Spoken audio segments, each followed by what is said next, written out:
اور جب یہ سوشل میڈیا پہ بیٹھتے ہیں تو یہ روزانہ کی بنیاد پر یہ اپنے بیانات تبدیل کرتے ہیں. یہ بڑی عجیب سی بات ہے. اور ہر شخص اس دوڑ میں لگا ہوا ہے. یہی حال کچھ ہے سوشل میڈیا کے اوپر. میں اس لیے اس کی وضاحت کرتا چلوں کہ بہت سارے لوگ ہمارے بلکہ بڑی تعداد میں لوگ ایسے ہیں جو سوشل میڈیا کے ذریعے خبریں ان تک پہنچتی ہیں یا پہنچائی جاتی ہیں اس کو مینوً تسلیم کرتے ہیں اور اس کو صحیح بھی مانتے ہیں. تو خدا را ان تمام چیزوں کے اوپر آپ یقین نہ کریں. جب بھی ان کو بلا کر اس کے بارے میں پوچھا جاتا ہے تو وہاں یہاں پر بیٹھ کر وہ اس کی صفائیاں پیش کرتے ہیں کہ ہم نے کسی اور کانٹیکسٹ میں یہ بات کہی تھی, اس کو سیاق و سباق سے ہٹ کر پیش کیا گیا, اور نہ جانے اس قسم کی کتنی دلیلیں دی جاتی ہیں. تو اس کو تو آپ سمجھ لیجئے کہ اس قسم کی جو باتیں وائرل کر رہی ہیں اس کا کیا مقصد ہے. اور دوسری بات یہ کہ ایک اور خبر جو کل نظر سے گزری ہے بڑی افسوسناک ہے. افسوسناک تو لفظ اس میں شاید بہت ہی چھوٹا ہو اس کے لیے. کہ کراچی شہر کے اندر ایک خاندان کے بارے میں یہ خبر آئی کہ اس خاندان کے جو 5 لوگ تھے بے روزگاری کی وجہ سے اور قرضوں کی وجہ سے, دیگر اور معاشی مسائل بھی یقیناً ہوں گے جس کی وجہ سے پورے خاندان نے خودکشی کر لی. تفصیلات تو ابھی تک موصول ہو رہی ہیں, مختلف زاویوں سے اس کی تفتیش ہو رہی ہے واقعے کی کہ اس کے پیچھے کیا اصل وجہ ہو سکتی ہے. بہرحال جو شروع میں جو چیز جس کے بارے میں بتایا جا رہا ہے, ہمارے نمائندے بھی وہاں پر موجود تھے. کراچی شہر میں شاہ فیصل کالونی ایک جگہ ہے, وہاں پر یہ واقعہ پیش آیا. یہ کوئی پہلا موقع نہیں ہے, اس طرح کے واقعات شب و روز رپورٹ ہو رہے ہیں. اس کے اوپر کیا کہا جا سکتا ہے؟ یہ واقعتاً ہماری اس وقت صورتحال ہے کہ ہم لوگ معاشی مسائل میں اتنا پھنس چکے ہیں کہ نوبت یہاں تک آن پہنچی ہے. اور یہی وجہ ہے کہ یہ جو الیکشن کیمپینز میں دیکھ رہا ہوں میں اس وقت, اس میں اسی کو بنیاد بنایا جا رہا ہے. جیسے میں نے ابھی کچھ دیر پہلے عرض کیا کہ واقعتاً آپ کے جو مسائل ہیں ان کو حل کرنے کے لیے کسی کے پاس کوئی معاشی پلان نہیں ہے, اور نہ ہی ایسا محسوس ہوتا ہے معذرت کے ساتھ کہ کسی سیاسی جماعت کو اس میں کوئی دلچسپی ہے, کیونکہ وہ شاید یہ بات سمجھ چکے ہیں کہ اگر ان کو موقع ملے گا تو پھر یہ موقع جو ہے یہ ایک محدود مدت تک کے لیے ایک آفر ہے جو ان کو پیش کی جائے گی, اور اس کے بعد ان کے ساتھ وہی ہوگا جو اس سے پہلے ہوتا آیا ہے. تو اس مختصر عرصے میں وہ کیا کچھ کر سکتے ہیں شاید ان کی نظریں اس کے اوپر ہیں. اور اگر یہ خدا نخواستہ سلسلہ اسی طرح جاری رہا تو پھر اس سے بھی زیادہ بھیانک نتائج جو ہیں وہ برآمد ہوں گے. تو بہرحال اب یہ سوچنے کی ضرورت ہے ہم سب کے لیے. ایک تو یہ کہ معاشی مسائل ہیں اس حد تک بڑھ چکے ہیں کہ ایسا محسوس ہوتا ہے کہ اب ان کو ٹھیک کرنا کسی بھی حکومت کے بس کی بات نہیں ہے, اور دوسرا یہ کہ نہ ہی ان میں وہ اہلیت کسی میں نظر آ رہی ہے کہ ان مسائل کو حل کر سکیں. جو بھی شخص کسی عام عہدے سے جیسے ہی برطرف کیا جاتا ہے یا برطرف ہوتا ہے, اس کے بعد جس قسم کے بیانات دیتا ہے وہ آپ کے سامنے ہیں. بہرحال اب یہ سوچنے کی ضرورت ہے کہ ان معاملات اور مسائل کو کیسے ٹھیک کیا جائے گا, اور اگر اس وقت بھی ان معاملات اور مسائل کو حل نہ کیا گیا تو پھر سب کے لیے آنے والا وقت بہت ساری مشکلات لے کر آئے گا. اور اگر ایک عام پاکستانی کے بقا تک بات آ جائے گی تو پھر کوئی بھی سیاسی جماعت پھر باقی نہیں رہے گی. نظام کے حوالے سے بہت ساری باتیں ہو رہی ہیں, یہ بھی بعض گشت سنائی دیتی ہے کبھی نہ کبھی کہ جی نظام کو کوئی تبدیل کر دیا جائے, کوئی صدارتی نظام لے کر اگر آئے. اب کوئی بھی نظام اس سے پہلے ملک میں یہ رائج رہا اور اس کے جو نتائج ہیں وہ آج تک بھگت رہے ہیں. بہرحال اگر اس طرح کے مزید تجربات کیے گئے تو اس سے بھی زیادہ بھیانک نتائج سامنے آ سکتے ہیں, اور ہم اتنے زیادہ تجربات کر چکے ہیں کہ اب ہم اس کے متحمل نہیں ہو سکتے. یہ سب سے زیادہ ضروری اور اہم بات ہے. تو بہرحال یہ چند ایک خبریں تھیں جس کے بارے میں بات کرنا ضروری تھا, اور جو پیغامات آپ کے ہم تک پہنچ رہے ہیں لوگ ملک کی جو سیاسی صورتحال ہے اس کے حوالے سے دلچسپی رکھتے ہیں. بڑی عجیب بات ہے اس پورے جو سیاسی نظام کے حوالے سے ابھی جو بات کی گئی ہے اس میں سب سے زیادہ جو نقصان ہوا ایک عام آدمی کا ہوا, جس میں سب سے زیادہ جس کو نظر انداز کیا گیا وہ ایک عام آدمی کو نظر انداز کیا گیا, آگے بھی کیا جائے گا. اور اس کے علاوہ سب سے زیادہ جس نے مصائب اور مشکلات کا سامنا کیا وہ بھی ایک عام آدمی. تاہم اس کی ابھی بھی دلچسپی اس میں باقی ہے کہ کون سی سیاسی جماعت یا کون فرد واحد ایسا ہے جو ان مسائل کو حل کر سکتا ہے. بارہا لوگوں کو مواقع دیے گئے. بڑا تعجب ہوتا ہے سن کے. ایک سیاسی لیڈر تقریر فرما رہے تھے کہ مجھے اگر ایک دفعہ موقع دیا جائے، 4 دفعہ جن کو موقع دیا گیا انہوں نے کچھ نہیں کیا، اگر مجھے ایک دفعہ موقع دیا جائے. تو یہاں پہ سندھ کے اندر وہ موقع بار بار آپ کو ملتا رہا، بار بار آپ آتے رہے، لیکن نتیجہ ہمیشہ صفر ہی رہا ہے. تو یہ جانچنے کے لیے کافی ہے کہ آپ کی آگے آنے والے وقت میں کارکردگی کیا ہے. آپ سارے امتحانوں میں فیل ہو چکے ہیں، سارے ہی مضامین میں آپ فیل ہو چکے ہیں، اور اس کے بعد بھی اگر آپ یہ کہتے ہیں کہ آپ کو آخری امتحان کے اندر بھی بٹھا دیا جائے تو نتیجہ یہی رہے گا. کیونکہ یہ جو سارے معاملات ہیں، میں جیسے ابھی جن کی نشاندہی یہاں کر چکا ہوں، اس کے لیے ہمیں بہت ہی سنجیدہ دور اندیش قسم کے لوگوں کی ضرورت ہے جو ہمیں میسر نہیں ہیں. آپ کچھ بھی کہیے، آپ یقیناً یہ بات سوچ رہے ہوں گے کہ بہت سارے لوگ ہیں. اگر وہ لوگ ہیں تو ان کو اب تک سامنے آ جانا چاہیے تھا، اور کیونکہ وہ سامنے نہیں آئے تو نتیجہ یہی نکلنا ہے کہ ایسے لوگ پھر آپ کے اوپر بار بار مسلط کیے جائیں گے. یہ ایک دوسری بحث ہے، اس کے اوپر پھر آگے چل کے کبھی بات کی جائے گی. تاہم سب سے زیادہ جو ضروری ہے وہ یہ جو لوگ اس وقت میدان میں ہیں، اسی میں سے آپ نے ان لوگوں کا انتخاب کرنا ہے، اور بہرحال انتخاب کرنا ضروری ہے. اور یہ سمجھایا جا رہا ہے خدا را کہ بہت سوچ سمجھ کے فیصلہ کیجیے. جذبات کو ایک طرف رکھ کر، آپ کی پسندیدگی، یہ تمام چیزیں ایک طرف ہیں، آپ کا جذباتی لگاؤ.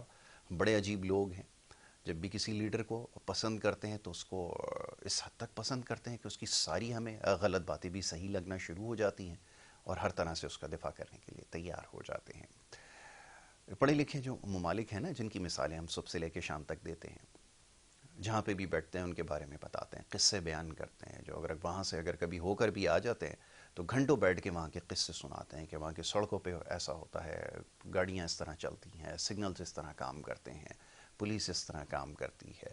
اور وہ مثالی معاشرے ہیں جو ہمیں یہاں نظر نہیں آتے، جن کی آپ مثالیں دیتے ہیں. ان کے لوگ جب ووٹ ڈالتے ہیں، جب اپنے ووٹ کا استعمال کرتے ہیں نا، تو اپنے لیڈر کے ساتھ کسی بھی قسم کا جو رشتہ جو ہے وہ قائم نہیں کرتے. نہ ان کا اس حد تک جذباتی لگاؤ ہوتا ہے کہ اس کی ہر غلط اور صحیح بات کو ماننے کے لیے ہر وقت تیار رہتے ہوں. تو بہرحال جب بھی ووٹ دینے کی بات ہوتی ہے، بالکل میں سمجھ گیا ہوں، تو جب بھی ووٹ ڈالنے کی بات آتی ہے تو بہت سوچ سمجھ کر فیصلہ کرتے ہیں. سب سے زیادہ جس چیز کو مد نظر رکھا جاتا ہے وہ کسی بھی سیاسی جماعت یا لیڈر کی پالیسیز، اور کیا کچھ اب تک وہ ڈیلیور کر چکا ہے. اس کو بنیاد بنا کر پھر ووٹ ڈالا جاتا ہے اور پھر اس کا انتخاب کیا جاتا ہے. اور اس سے ان کو قطعی غرض نہیں ہوتا کہ وہ دیکھنے میں کتنا خوبصورت نظر آتا ہے، اس کی باتیں کتنی اچھی ہیں، اس کی انگریزی کتنی اچھی ہے، اس کا اسٹائل کیا ہے. ان تمام چیزوں کو خاطر میں نہیں لاتے. جو پڑھے لکھے لوگ، مہذب معاشرے، سمجھدار لوگ ہوتے ہیں. اب یہاں پہ نظر ڈال لیجئے اور فیصلہ آپ خود کر لیجئے کہ یہاں پہ ہمارے یہاں ووٹ کس بنیاد پر ڈالا جاتا ہے.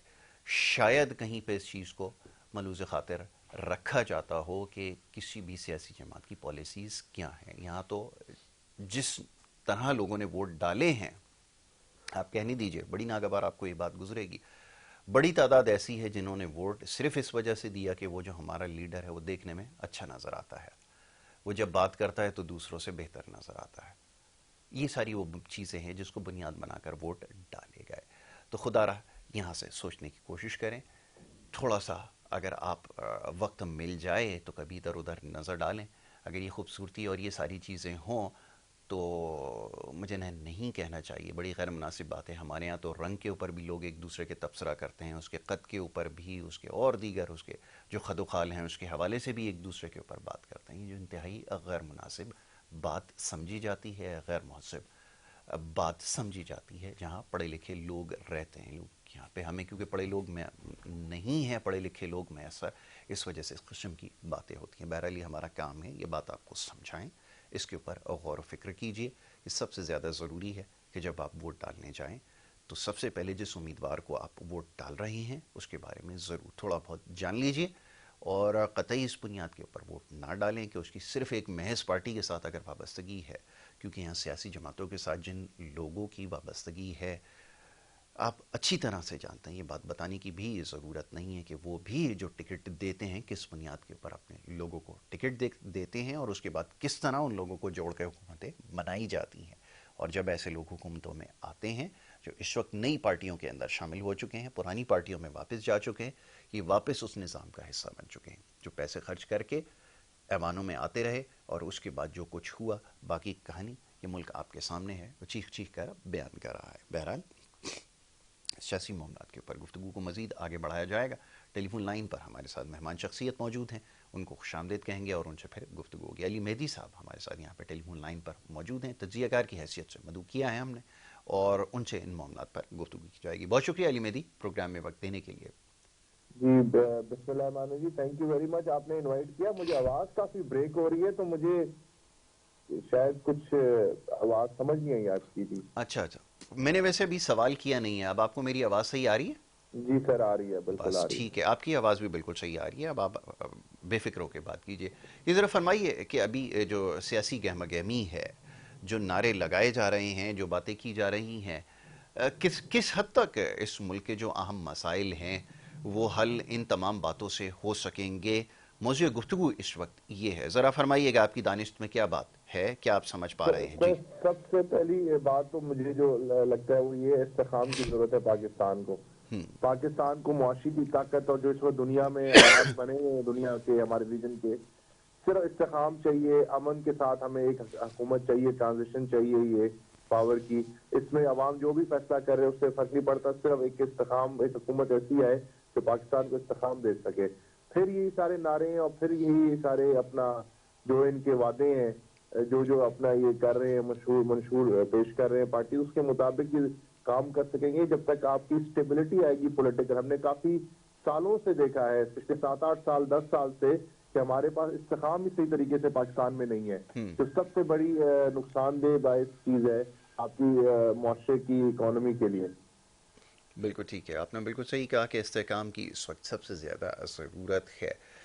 اب یہ استحکام جڑا ہے ایسے لوگوں کے ساتھ جو معاملات کو سمجھتے ہیں. بڑی بدقسمتی ہے کہ کسی بھی سیاسی جماعت کو آپ دیکھ لیجئے، وہ شاید اس موڈ میں نظر نہیں آتی کہ ملک کے اندر استحکام لے کر آئے، کیونکہ اس تمام چیزیں جڑی ہیں صبر سے، برداشت سے، ایک دوسرے کی بات سننے سے، جس کے لیے ہم تیار نہیں ہیں. پھر یہ کیسے ممکن ہو؟ یہاں تو لوگ ایک دوسرے کو سیاسی انتقام کا نشانہ بناتے آئے ہیں اور بناتے رہیں گے. یہ وہی لوگ ہیں جو پچھلے 40 سال سے حکومتوں میں موجود ہیں اور آگے بھی حکومت کرتے رہیں گے. جب اتنے طویل عرصے میں یہ کچھ نہیں کر سکے تو آگے میں کیسے یہ ان سے امید رکھوں کہ ملک میں استحکام لے کر آئیں گے؟ اور استحکام کے لیے پھر اس میں سارے اداروں کو مل کر کام کرنا پڑتا ہے. ہر شخص کو اپنے جو ذمے اس کے کام ہے اس کو سمجھنا ضروری ہے. یہاں تو ایسا محسوس ہوتا ہے کہ کوئی بھی شخص اپنی ذمہ داری پوری کرنے کے لیے تیار نہیں ہے. پھر یہ کیسے ممکن ہوگا کہ ملک میں استحکام کی بات کی جائے؟ یہ فرمائیے. یہ آپ نے بالکل صحیح فرمایا ہے جی. سارے اداروں کو ساتھ مل کے، اور جب ادارے سیم پیج پہ آئیں گے سارے ایک دوسرے کے ساتھ، اور وہ اس جمہوری معاشرے میں ہی آ سکتے ہیں جہاں پہ ایک دوسرے کو برداشت کرنے کی فضا بنی جائے. جب آپ ایک دوسرے کو برداشت کرنے کی سیاست سے ہٹتے ہیں تو پھر اسی طریقے سے لڑائی جھگڑا، خون خرابہ، اور جو آپ کی بالخصوص نوجوان نسل ہے جو 35 سال کی عمر تک کی ہے، وہ ڈسلوژنڈ ہو جاتی ہے اس سارے سسٹم میں. اس سسٹم کی برقرار رکھنے کے لیے اور سسٹم کے لیے بہترین طریقہ یہی ہے کہ آپ کو ہمیشہ سیاستدان کی اوپر یہ ذمہ داری ہے، جو اپنے آپ کو لیڈر سمجھتا ہے، جو عوام کا لیڈر ہے، نمائندہ ہے، اس کا یہ کام ہے اداروں کی عزت بنانا، اداروں کو ایک ساتھ رکھنا اور ان کی کوئی کمی کوتاہیوں کو درگزر کرنا اور اوور لک کرنا، تاکہ گریٹر گڈ کے لیے، استحکام کے لیے اور ملک کے لیے اندر کنفیوژن ختم کرنے کے لیے. اگر آپ اپنے اداروں کو ڈی مورلائز کر کے چلتے ہو تو پھر آپ کے ساتھ، آپ کی قوم کے ساتھ، آپ کے ملک کی سیکیورٹیز کو اور سب کو بہت بڑا خطرہ ہو جاتا ہے. آپ کی ترقی نہیں ہو سکتی، اکنامک پالیسیز آپ کی امپلیمنٹ نہیں ہو سکتی، کچھ بھی نہیں ہو سکتا. تو یہ بدبختی سے ہمارے قوم نے یہ چیز وٹنس کر لی ہے. اور مجھے یہ بات بھی نظر آتی ہے کہ ادارے مل کے کچھ آپ کی، ہماری پسند کی ہوں یا نہ ہو ہماری پسند کی، کچھ پولیٹیکل پارٹیز کے ساتھ سیم پیج پہ کھڑے ہوئے ہیں. اور ہمیں عوام کو بھی یہی فیصلہ کرنا چاہیے کہ ہمیں اپنے ملک کی ترقی کرنی ہے استحکام کے ساتھ، یا ہم نے کسی کی ورشپنگ کرنی ہے، کوئی کسی کی ورشپ میں لگا ہوا ہے، کوئی کسی کی ورشپ میں لگا ہوا ہے. اس طریقے سے سیاست نہیں ہوتی. سیاست ہوتی ہے اداروں کی اور منشور کے اوپر. ایک پارٹی کا ہے کہ ہم تعلیم کے نظام میں یہ کریں گے, عوام کو پارٹی کا ساتھ دینا چاہیے تعلیم کے نظام کے لیے. اگر ایک پارٹی کا ہے کہ ہم صحت کے نظام کے لیے یہ کریں گے تو عوام کو پارٹی کا ساتھ دینا چاہیے. اس طریقے کی سیاست پوری دنیا میں ہوتی ہے, اور اسی سیاست کے طرز عمل پہ ہمیں بھی چلنا چاہیے کہ جمہوریت کی فائدہ اور جمہوریت کا اصل جو میننگ ہے اس طریقے سے ہی آتی ہے. کوئی ٹیکس ریفارمز کرتا ہے, کوئی کچھ وعدہ کرتا ہے, ان وعدوں پہ الیکشنز کے ووٹ ہونے چاہیے, نہ کہ شخصیت پسندی پہ, لسانیت پہ اور اس طریقے کی پارٹیز کے ایجنڈاز پہ نہیں, یا مذہبی ڈفرینسز پہ. اس طریقے سے کبھی بھی کوئی معاشرہ ترقی نہیں کر سکتا. بالکل ٹھیک ہے. علی یہ فرمائیے, جو اس وقت موجودہ جو سیاسی صورتحال ہے, جو حالات ہیں, اس کو دیکھتے ہوئے یہ کہنا انتہائی مشکل ہے کہ کوئی بھی ایک سیاسی جماعت جو ہے وہ بھاری اکثریت سے کامیاب ہو سکے گی, اور شاید سیاسی جماعتوں نے اس کے اوپر کام بھی نہیں کیا کہ وہ اپنے پیر اتنے مضبوط کر سکتے کہ وہ ان تمام چیزوں کو سمجھ پاتے یا اس کے اوپر کام کرتے. بہرحال آپ کیا سمجھتے ہیں کہ اگر پھر سے جیسے ہم دیکھتے ہیں کہ مخلوط حکومتیں بنتی رہی ہیں تو یہ پاکستان کے مسائل کو حل کر سکیں گی؟ کیونکہ ہمیں سوچنا پڑتا ہے کہ جب بھی مسائل کے حل کی بات آتی ہے تو کوئی بھی ایک جماعت, کیونکہ اس کے پاس واضح اکثریت نہیں ہوتی, اس وجہ سے وہ ڈیلیور نہیں کر پاتی. اس دفعہ کیا صورتحال نظر آ رہی ہے؟ میں چاہوں گا ذرا اس پہ بھی تبصرہ کیجیے. میرا خیال ہے کہ پاکستان کے مسائل کا حل ہے, ٹھیک اور ہے. وہ ہماری قوم کے پاس ہی ہے, اور ہمیں اپنے سیاسی لیڈروں کا احتساب, ہمیں الیکشنز کا موقع مل رہا ہے, ہمیں ہر اپنے حلقے میں ہر کینڈیڈیٹ کا احتساب کرنا چاہیے. جو ہمارے کینڈیڈیٹ ہمیں پتا ہے, کیونکہ لوکلی ہر بندے کی حقیقت زیادہ بہتر پتا ہوتی ہے جو سوشل میڈیا میں اور ٹی وی پہ پروجیکشن کے علاوہ. اگر ہمیں چاہیے کہ ہم اپنے علاقے کے جو اچھے لوگ ہیں ان کو ووٹ دیں اور اپنا ووٹ کاؤنٹ کریں اچھائیت کی طرف, بالکل اور ٹھیک ہے.